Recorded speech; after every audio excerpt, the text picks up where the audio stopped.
হাঁটুর উপর কাপড় উঠলে অনেকে বলে ওযু নষ্ট হয়ে যায়, আবার অনেকে বলে ওযু নষ্ট হয় না, কারণ ওযু ভঙ্গের কারণের মধ্যে নাকি হাঁটুর উপর কাপড় ওঠার কথা নাই। এক্ষেত্রে শরীয়ত কি বলে? আমরা জানি নামাজের মধ্যে যে সমস্ত ফরজ রয়েছে, যদি কোনো একটি ফরজ বাদ যায়, সেই ফরজগুলোর কোনোটা বাদ গেলে কি নামাজের ক্ষতি হবে? শরীয়তে কি বলে? পুরুষ এবং নারীদের সুন্নতি পোশাক কোনটাকে বলা হয়? আমরা আমাদের দেশে সাধারণত মনে করি যে লম্বা জুব্বা, দাড়ি অথবা পাঞ্জাবি টুপি এটা পুরুষদের জন্য সুন্নতি পোশাক, আর মহিলাদের জন্য সুন্নতি পোশাক কি?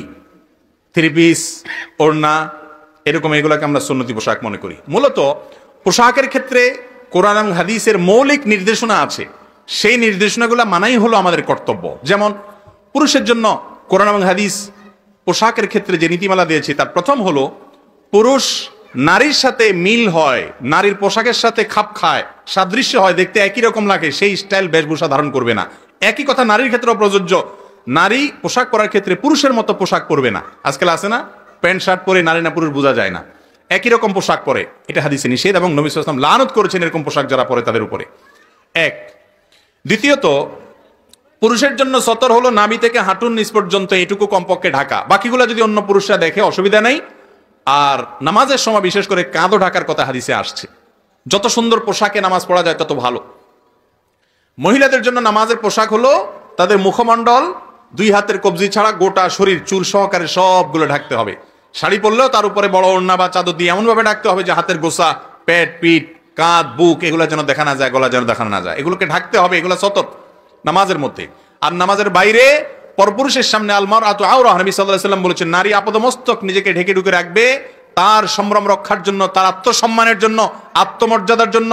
তাকে নিয়ে কেউ বাজে চিন্তা করবে, তাকে নিয়ে কেউ মনে মনে কুকল্পনা করবে, সেই সুযোগ দিবে না একজন সম্ভ্রান্ত মুসলমান নারী। সেই জন্য তাকে আল্লাহ তাআলা পর্দার নির্দেশ করেছেন পরপুরুষের সামনে। আর বাসার সাধারণ মহিলাদের সামনে সাধারণ ড্রেসে থাকবেন। এর বাইরে তৃতীয় যে নির্দেশনা আছে সেটা হলো অমুসলিম এবং কাফেরদের ধর্মীয় কোনো নিদর্শন বহন করে এমন কোনো পোশাক পরবে না। আজকাল কিছু ধুতির মতো পায়জামা বের হয়েছে, আছে না নাই?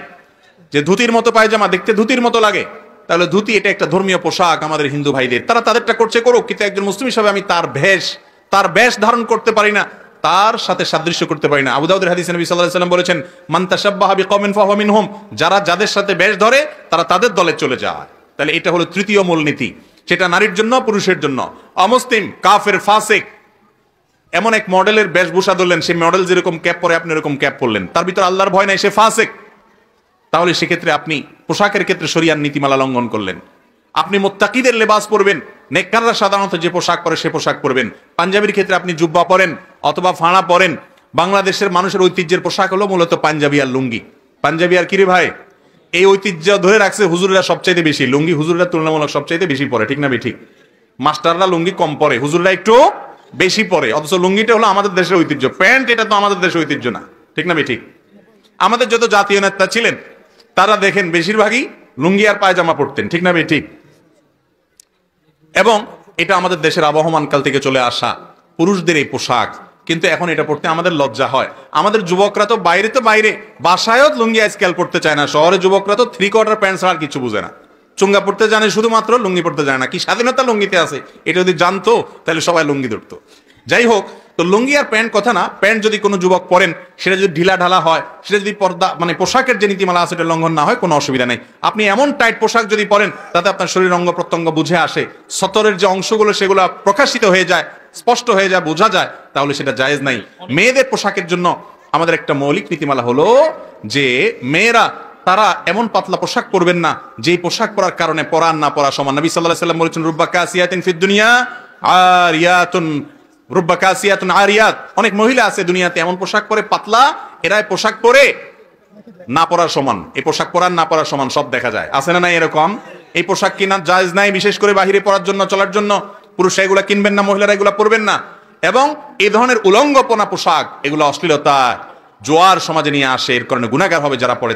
যারা পড়তে দেয়, যে সমস্ত পুরুষরা কিনে দেয়, তারা হলো দায়ুস, জান্নাতে যাবে না। আবার কিছু পোশাক আছে আজকাল এমন টাইট, যে টাইট পোশাকের কারণে শরীরের অঙ্গ প্রত্যঙ্গগুলো ফুটে যায়। ছোট ছোট বাচ্চা মেয়েদেরকে পর্যন্ত আজকাল এমন পোশাক পরানো হয় যেগুলো দৃষ্টিকটু, অশ্লীল। কমপক্ষে হাফ হাতা, কোয়ার্টার হাতা পর্যন্ত বাচ্চাদের জামা বানিয়ে দিবেন। মেয়ে বাচ্চাদের একটু ঢোলা ঢালা যেন থাকে সেদিকটা খেয়াল করবেন। আর পুরুষরাও একই কথা প্রযোজ্য যে এমন কোনো পোশাক পরবেন না যেটা ফাসিকদের সাথে সাদৃশ্য হয়। আজকাল যুবক ভাইরা অনেকে দেখা যায় এমন গেঞ্জি পরে, এমন এমন প্যান্ট পরে যে রুকুতে গেলে এক এক দেশে চলে যায়, একটা পূর্বাকাশে একটা পশ্চিম আকাশে চলে যায়, মাঝখান দিয়ে মাজা দেখা যায়, নামাজও হবে না। এই রোগটা আমাদের মধ্যে আছে না নাই? তাহলে এগুলোর উপরে আমরা খুব সাবধান থাকবো। আল্লাহ তাআলা আমাদেরকে আমলের তৌফিক দান করুন। পোশাকের ক্ষেত্রে সুন্নতি পোশাকের কথা বলতে গিয়ে এত দূরে আসছে।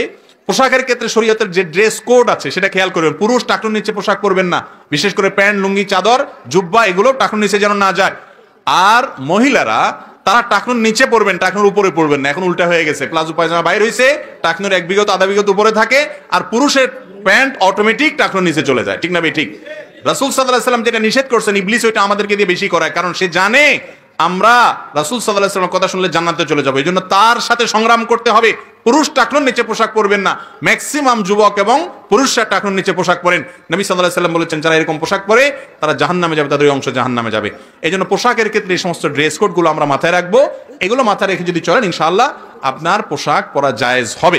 এক্ষেত্রে নবী করিম সাল্লাল্লাহু আলাইহি ওয়াসাল্লাম, সাহাবায়ে কেরাম তাদের থেকে টুপি পরার বিষয়টা সাবেত আছে, প্রমাণিত আছে, কিন্তু টুপি পরলে আলাদা সওয়াব হবে কিনা এর আলাদা কোনো ফজিলতের কথা আসছে বলে আমার জানা নাই। তবে পড়ছেন তারা, তাদের মহব্বত, রাসূল সাল্লাল্লাহু আলাইহি ওয়াসাল্লামের মহব্বতে পড়লে এটা সওয়াব হবে অবশ্যই, এর বেশি কিছু না। আল্লাহ তাআলা আমাদেরকে বোঝার তৌফিক দান করুন। আমরা জানি নামাজের মধ্যে যে সমস্ত ফরজ রয়েছে, যদি কোনো একটি ফরজ বাদ যায়, সেই ফরজগুলোর কোনোটা বাদ গেলে কি নামাজের ক্ষতি হবে? শরীয়ত এতে কি বলে? নামাজের যে ফরজগুলো আছে, কোনো একটা ফরজ যদি বাদ যায় তাহলে কি দিতে হবে? সিজদা সাহু দিলে নামাজ হবে না? মাশাআল্লাহ, আপনারা তো অনেক মাসালা জানেন। যদি নামাজের কোনো ফরজ ছুটে যায় তাহলে কোনো সিজদা সাহুতে কুলাবে না। ওযু ছুটে গেল নামাজের মধ্যে, শেষে সিজদা সাহু দিয়ে দিলেন, কাজ হবে? আবার পড়তে হবে নামাজ, তারপরে আর পড়া যাবে যাই ওযু করে এসে নামাজ পড়তে হবে। অর্থাৎ কোনো ফরজ ছুটে গেলে ওইটা হবে না, ওইটা পুনরায় আবার আদায় করতে হবে। আর যদি ওয়াজিব ছুটে যায় তাহলে সিজদা সাহু দিলে আদায় হবে। আর সুন্নাত ছুটে গেলে কিছুই করা লাগবে না। নামাজের মধ্যে মোট 3 ধরনের ভুল হয়। কয় ধরনের ভুল হয়? সুন্নত, ওয়াজিব, ফরজ। সুন্নত ছুটলে কিছুই করতে হবে না, ওয়াজিব ছুটলে সিজদা সাহু দিতে হবে, আর ফরজ ছুটলে নামাজ হবেই না।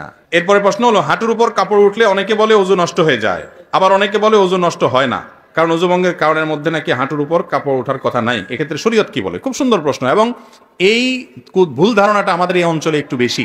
এই অঞ্চলে মানুষের মধ্যে দেখা যায় যে এই ধরনের ধারণা একটু বেশি। হাঁটুর উপরে কাপড় উঠলে বলে যে ওযু চলে গেছে। আসলে কি যায়? না। হাঁটুর উপরে কাপড় ওঠার সাথে ওযু যাওয়ার সম্পর্ক, ওযু যাওয়ার সম্পর্ক কিসের সাথে বলেন তো? ওযু ভঙ্গের সাথে। বায়ু আসলো কিনা, পেশাব পায়খানা আসলো কিনা, ঘুমায় পড়ছেন কিনা, এগুলো ওযু ভঙ্গের কারণ। বেহুশ হয়ে গেলেন কিনা, রক্তপুষ পানি বাইরে হয়ে গড়ায় পড়ছে কিনা, এগুলো ওযু ভঙ্গের কারণ। ওযু ভঙ্গের কারণ যদি না পাওয়া যায় তাহলে হাঁটুর উপরে কাপড় ওঠার কারণে কি হবে না? ওযু ভাঙবে। তবে যদি মানুষের সামনে, আরেকজনের সামনে হাঁটুর উপরে আপনার যার সতর যে আপনার দেখার জায়েজ নাই, ওযুখানা ওযু করতে গিয়ে এইভাবে হাঁটুর উপরে কাপড় উঠাইছেন অন্যের সামনে, ওযু না ভাঙলে কি হবে? ফরজ ভাঙে যাবে। ফরজ ভাঙা বুঝেন কি? সতর ঢাকা ফরজ না, সেটা ভেঙে যাবে। সেটা ভাঙলে গুনাহ হবে না? এই জন্য ওইটা বড় গুনাহ হবে। ওযু ভাঙলে তেমন কোনো বিপদ হতো না, ওযু ভাঙলে আবার ওযু করতে না, অসুবিধা কি? কিন্তু গুনাহ হয়ে যাবে অন্যের সামনে। এই জন্য যাতে অন্যের সামনে হাঁটুর উপরে রান টান এগুলো দেখা না যায়, এই জন্য ওইটাকে ঢেকে ঢুকে রাখবেন। কিন্তু যদি কোনো কারণে উঠে যায় তাতে ওযু ভাঙবে না, ওযু থাকবে।